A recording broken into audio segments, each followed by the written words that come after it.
Big boss OTT के विजेता और मशहूर यूट्यूबर एल्विश यादव पर रेव पार्टी में कोबरा सांप के जहर से बने नशे को सप्लाई करने के आरोप के बाद अब सांप के जहर का नशा देश भर में सुर्खियों में आ गया है। लोगों के मन में कई सवाल उठ रहे हैं कि सांप के जहर का उपयोग तो केवल दवा बनाने के लिए किया जाता है, तो फिर इससे आखिर नशा कैसे कर सकते हैं।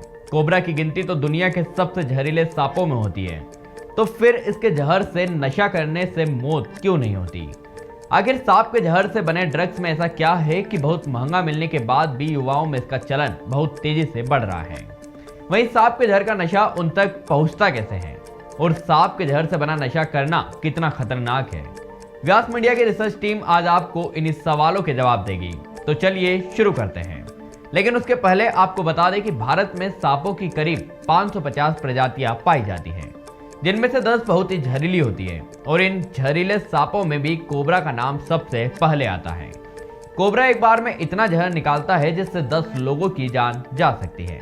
इतना ही नहीं, कोबरा किसी इंसान को डस ले तो 30 मिनट के भीतर उसकी मौत पक्की है, जबकि किसी 5500 किलो वजनी हाथी को डसने पर 3 घंटे में उसकी भी जान चली जाती है। बता दें कि कोबरा का जहर न्यूरोटॉक्सिक होता है, यानी यह सीधे इंसान के तंत्रिका तंत्र पर असर डालता है।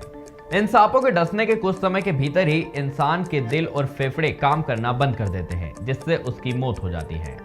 बता दें कि नोएडा, दिल्ली, गुरुग्राम समेत देश के तमाम बड़े शहरों में रेव पार्टियां होती हैं, जिनमें धड़ल्ले से ड्रग्स का उपयोग किया जाता है। अमीर वर्ग के युवक युवतियों की रेव पार्टियों की जान कोकीन और एफेड्राइन जैसी ड्रग्स होती है, लेकिन इनकी जगह अब K72 और K76 यानी कोबरा के जहर की टैबलेट का चलन बहुत तेजी से बढ़ रहा है। बता दें कि अन्य ड्रग्स की कीमत 4 से 7 हजार रुपए तक होती है। वहीं सांप के जहर से बनी टैबलेट 28,000 से लेकर 32,000 रुपए तक बिकती है। इन टैबलेट्स को बनाने के लिए पहले कोबरा जैसे जहरीले सांपों के जहर को निकाला जाता है और फिर उसे पाउडर में बदल दिया जाता है। बाद में उसकी छोटी छोटी गोलियां बनाई जाती है। इन गोलियों में कई अन्य तरह के केमिकल्स मिलाए जाते हैं ताकि टैबलेट लेने वाले व्यक्ति पर जहर का असर न हो। इन गोलियों को ड्रिंक्स आदि में मिलाकर नशा किया जाता है। वहीं कई बार तो लोग जहर के पाउडर को सीधे शराब में डालकर भी नशा करते हैं। आपको जानकर आश्चर्य होगा कि 500 मिलीलीटर जहर को पाउडर के रूप में प्रोसेस किया जाता है। उस पाउडर से 1000 लीटर से अधिक शराब बनाई जा सकती है। अब सवाल यह है कि लोग ड्रग्स के बजाय सांप के जहर के नशे को क्यों पसंद करने लगे हैं। तो इसका जवाब है, सांप के जहर का नशा आम नशे के मुकाबले बहुत ही अलग होता है। इसका नशा शराब और यहाँ तक कि ड्रग्स से भी कई ज्यादा तेजी से चढ़ता है। यह नशा सांप के विषैलेपन के आधार पर 5 दिनों से लेकर 1 महीने तक बना रहता है। ज्यादा और लंबे समय तक होने वाले नशे की चाहत के चलते ही युवा वर्ग महंगा होने के बावजूद सांप के जहर के नशे को ज्यादा पसंद करने लगे हैं। बता दें कि सांप के जहर का ड्रग बनाने के लिए सांपों की कुछ खास तरह की प्रजातियों का इस्तेमाल किया जाता है। कोबरा, ग्रीन स्नेक और कॉमन क्रेट शामिल है।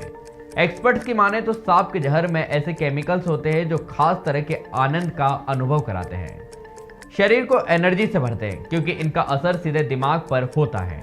वहीं रेव पार्टियों में स्नेक बाइट का ट्रेंड भी तेजी से बढ़ रहा है। कोकीन, अफीम, गांजा जैसे नशा करने वाले युवा अब रेव पार्टी में स्नेक बाइट का भी मजा लेने लगे हैं। नशे के लिए वे खुद को बेबी किंग, कोबरा और बेबी ब्लैक मावा सांप से जीभ के नीचे के हिस्से में कटवाते हैं और कुछ ही पलों में नशे के अलग ही लेवल पर पहुंच जाते हैं।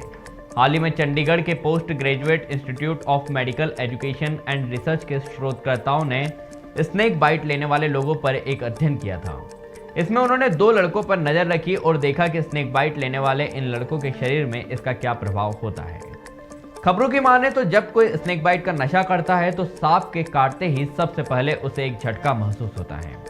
इसके बाद धीरे धीरे सब धुंधला हो जाता है। इसका नशा करने वाले बताते हैं कि स्नेक बाइट लेने के बाद 1 घंटे तक वह पूरी तरह से सुन्न रहते हैं और उसके बाद जहर का नशा पूरे शरीर में कई दिनों तक बना रहता है। मीडिया रिपोर्ट्स के मुताबिक 2017 में दिल्ली के RML हॉस्पिटल में एक ऐसा मरीज एडमिट हुआ था जिसकी थूक तक दूसरों के लिए जहरीली हो गई थी।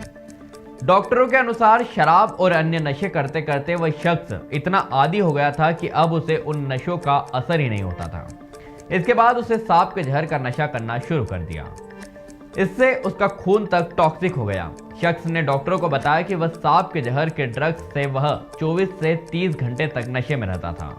इस खुलासे से डॉक्टर तक हैरान रह गए थे। इन सब के बीच आपके मन में एक बड़ा सवाल यह भी उठ रहा होगा कि पुलिस की इतनी चाक चौबंद व्यवस्था होने के बाद भी रेव पार्टियों में सांप के जहर वाला ड्रग इतनी आसानी से कैसे पहुंच जाता है। तो इसका जवाब है सांपों को रखने वाले सपेरे। आमतौर पर सपेरों के पास कोबरा जैसे सांपों की मौजूदगी होती है, लेकिन पैसों के लालच में अब वे इसका जहर बेचने लगे हैं। इसके अलावा सांपों की तस्करी करने वालों के पास भी आसानी से जहर मिल जाता है। यहीं से होता हुआ यह जहर रेव पार्टियों तक पहुंचता है। अब आपको बताते हैं कि सांप के जहर से बना नशा करना कितना खतरनाक होता है। जानकार बताते हैं कि यदि कोई गलती से सांप के जहर से बने नशे को ज्यादा मात्रा में ले लेता है तो उसकी मौत संभव है। बता दें कि सांप के जहर को साइको एक्टिव ड्रग की कैटेगरी में रखा गया है। विश्व स्वास्थ्य संगठन यानी WHO के मुताबिक साइको एक्टिव ड्रग सीधे दिमाग पर असर छोड़ते हैं। अल्कोहल और निकोटीन भी इसी कैटेगरी में आते हैं। कानूनी तौर पर इनका इस्तेमाल दवा निर्माण और रिसर्च के क्षेत्र में ही किया जाता है। बिना डॉक्टरी सलाह या प्रिस्क्रिप्शन के इसे खरीदना या किसी को देना कई देशों में अपराध के दायरे में भी आता है। इस तरह के ड्रग का इस्तेमाल सीधे तौर पर मौत का खतरा बढ़ाता है। WHO की रिपोर्ट के मुताबिक इस तरह के ड्रग का इस्तेमाल मौत की वजह बनता है। बता दें कि पिछले साल साइको एक्टिव ड्रग के उपयोग से दुनिया भर में 5 लाख लोगों की मौत हो गई। इनमें से 3.5 लाख पुरुष जबकि 1.5 लाख महिलाएं थी। आपको व्यास मीडिया की ये खबर कैसी लगी कमेंट्स बॉक्स में जरूर लिखिए। साथ ही यह बताएं कि आप और किन विषयों को लेकर डिटेल एनालिसिस देखना चाहते हैं। आपके पसंद के विषयों को लेकर हम बेहतर कंटेंट देने की कोशिश करेंगे। जय हिंद, जय भारत।